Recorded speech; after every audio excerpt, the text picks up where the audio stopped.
ফেব্রুয়ারির নির্বাচনের জন্য দেশ সম্পূর্ণ প্রস্তুত, নিউ ইয়র্কে গর্জে উঠলেন প্রধান উপদেষ্টা doctor Mohammad Yunus.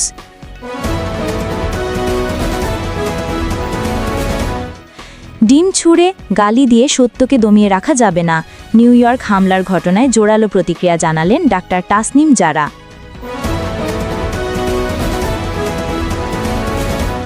Breaking news, প্রধান উপদেষ্টা রাজনৈতিক নেতাদেরকে নিরাপত্তাহীনতায় ঠেলে দিয়েছেন, তীব্র নিন্দা ও ক্ষোভ প্রকাশ করল ইসলামী আন্দোলন বাংলাদেশ।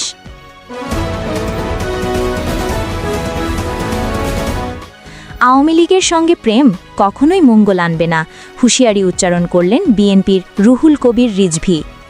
এতক্ষণ শুনছিলেন সংবাদ শিরোনাম, এবার বিস্তারিত।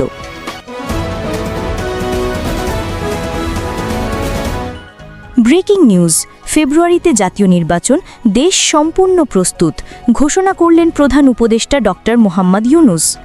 নিউ ইয়র্কে অবতরণের পর বিশ্রাম নেননি প্রধান উপদেষ্টা, টানা ব্যস্ত কর্মসূচি আর প্রথম বৈঠকেই দিলেন স্পষ্ট বার্তা। আগামী ফেব্রুয়ারির প্রথমার্ধে অবাধ, সুষ্ঠু, শান্তিপূর্ণ জাতীয় নির্বাচন অনুষ্ঠিত হবে, দেশ প্রস্তুত। যুক্তরাষ্ট্রের দক্ষিণ ও মধ্য এশিয়া বিষয়ক বিশেষ দূত সার্জিও গোরের সঙ্গে বৈঠকে নির্বাচনের প্রস্তুতি, বাণিজ্য, আঞ্চলিক সহযোগিতা, সার্ক পুনরুজ্জীবন, রোহিঙ্গা সংকট এবং ভ্রান্ত তথ্য মোকাবিলা সবই ছিল আলোচনায়। সার্জিও গোর প্রধান উপদেষ্টার নেতৃত্বের প্রশংসা করলেন আর প্রতিশ্রুতি দিলেন যুক্তরাষ্ট্র বাংলাদেশের পাশে থাকবে। ইউনূস স্পষ্ট জানালেন, 10 বছর ধরে সার্ক সম্মেলন হয়নি, আমরা সার্ককে পুনরুজ্জীবিত করব।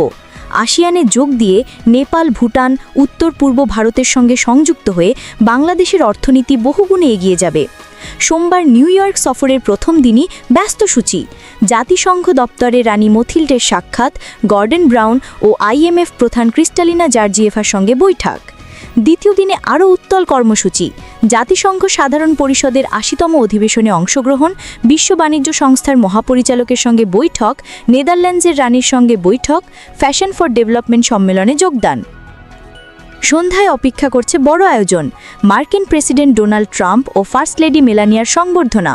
প্রধান উপদেষ্টা 26 সেপ্টেম্বর জাতিসংঘ সাধারণ পরিষদে বিশ্ব নেতাদের সামনে ভাষণ দেবেন। সফরসঙ্গী হিসেবে আছেন বিএনবো মহাসচিব মির্জা ফখরুল, তারেক রহমানের উপদেষ্টা হুমায়ুন কবির, জামায়াতের নায়েবি আমির তাহের, এনসিপির আখতার হোসেন ও ডক্টর তাসনিম জারা। ফেব্রুয়ারির নির্বাচনকে ঘিরে দেশ বিদেশে এখন চরম উত্তেজনা, প্রধান উপদেষ্টার ঘোষণা রাজনৈতিক অঙ্গনে ভূমিকম্প তুলেছে। ব্রেকিং নিউজ, নিউ ইয়র্কের ঘটনায় ডাক্তার তাসনিম জারার বিস্ফোরক প্রতিক্রিয়া। যুক্তরাষ্ট্রের নিউ ইয়র্কের জন এফ কেনেডি আন্তর্জাতিক বিমানবন্দরে রাজনৈতিক নেতাদের লাঞ্ছিত করার ঘটনায় তীব্র প্রতিক্রিয়া জানালেন ডাক্তার তাসনিম জারা। নিজের ভেরিফাইড ফেসবুক আইডিতে তাসনিম জারা লিখেছেন, ওরা ভেবেছিল ডিম ছুঁড়ে গালি দিয়ে আমাদের ছোট করবে, কিন্তু গালি কখনো সত্যকে ঢাকতে পারে না, ভদ্রতা হারানো মানেই পরাজয় মেনে নেওয়া। তিনি সোজাসুজি ঘোষণা দিয়েছেন, ওরা অপমানের রাজনীতি করুক, আমরা গড়ব মর্যাদার রাজনীতি। তাসনিম জারা মর্যাদার রাজনীতির সংজ্ঞা তুলে ধরে বলেন, একজন নাগরিক ঘুষ না দিয়েও অফিসে সম্মান পাবে, একজন রোগী ভিআইপি না হয়েও হাসপাতালে চিকিৎসা পাবে, রাজনীতিবিদরা প্রভু নয়, সেবক হয়ে মানুষের পাশে দাঁড়াবে, একজন নারী রাস্তায় বা অনলাইনে হেনস্থার শিকার হবে না, একজন ছাত্র মিছিলে গেলে গুলি খাবে না, একজন নাগরিক সমালোচনা করতে পারবে বিন্দুমাত্র ভয় ছাড়া। তার কণ্ঠে ছিল অগ্নিগর্ভ সতর্কবার্তা। বাংলাদেশের আর কাউকে ভয় দেখিয়ে, ঘুষ খাইয়ে, অপমান করে চুপ করানো যাবে না। নিউ ইয়র্কের ঘটনার পর তাসনিম জারার এই হুঙ্কার এখন দেশের রাজনৈতিক অঙ্গনে উত্তেজনা ছড়িয়ে দিচ্ছে। ব্রেকিং নিউজ, নিউ ইয়র্কে আখতার হোসেনের ওপর হামলার ঘটনায় রাজনৈতিক অঙ্গনে তীব্র উত্তেজনা। ইসলামী আন্দোলন বাংলাদেশ সরাসরি অভিযোগ তুলেছে, প্রধান উপদেষ্টা রাজনৈতিক নেতাদেরকে নিরাপত্তাহীনতায় ঠেলে দিয়েছেন। দলটির যুগ্ম মহাসচিব ও মুখপত্র গাজী আতাউর রহমান এক বিবৃতিতে বলেছেন, যাদের রাষ্ট্রীয় নিরাপত্তায় থাকার কথা তাদেরকেই বিমানবন্দরে আলাদা করে ফেলা হয়েছে, আর সেই সুযোগেই আক্রমণের শিকার হয়েছেন এনসিপির সদস্য সচিব আখতার হোসেন। নিউ ইয়র্কের মতো নিরাপদ এলাকায় যদি রাজনৈতিক নেতাদের এভাবে হামলার মুখে পড়তে হয়, তাহলে আগামী নির্বাচনে তাদের নিরাপত্তার চিত্র কেমন হবে, এই প্রশ্নে সারা দেশে শিউরে উঠছে মানুষ। ইসলামী আন্দোলন বলছে, জাতিসংঘ অধিবেশনে 3টি দলের প্রতিনিধিকে সঙ্গে নিয়ে প্রধান উপদেষ্টা আসলে নির্বাচনের আগেই আগামী নির্বাচনের ফলাফল সম্পর্কে পূর্বাভাস দেওয়ার অপচেষ্টা করেছেন। তারা হুঁশিয়ারি উচ্চারণ করেছে, রাষ্ট্রীয় খরচে এভাবে দলকে বিশ্বমঞ্চে তুলে ধরা মানে লেভেল প্লেইং ফিল্ড ধ্বংস করা, মাঠ প্রশাসনের মনস্তত্ত্বকে প্রভাবিত করা। গাজী আতাউর রহমান আরও বলেন, এই সরকারের জন্য এর চেয়ে বড় অদূরদর্শিতা আর কিছু হতে পারে না।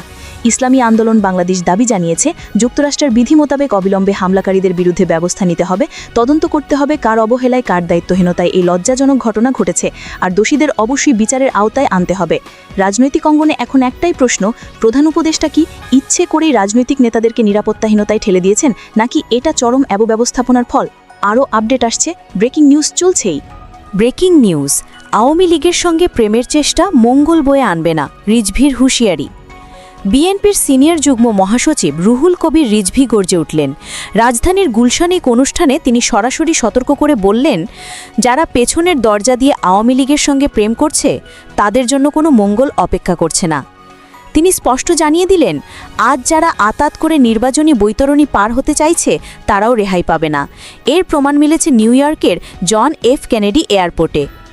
রিজভির কণ্ঠে ছিল ভয়ঙ্কর সতর্কবার্তা। আজ যারা বিএনপির বিরুদ্ধে অপপ্রচার চালাচ্ছে, মনে রাখবেন, শেখ হাসিনা যদি ফিরে আসে কারোর জন্য রেহাই থাকবে না।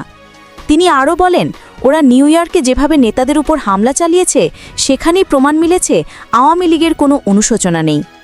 রিজভির শেষ হুঁশিয়ারি, গণতান্ত্রিক শক্তির ভেতরে মতভেদ তৈরি হলে শেখ হাসিনার প্রত্যাবর্তন ঘটবে, আর সেই ফিরে আসা মানে হবে গণতন্ত্রের কবর রচনা। রিজভির এই গর্জন এখন দেশের রাজনৈতিক অঙ্গনে ভয়ঙ্কর সাড়া ফেলেছে।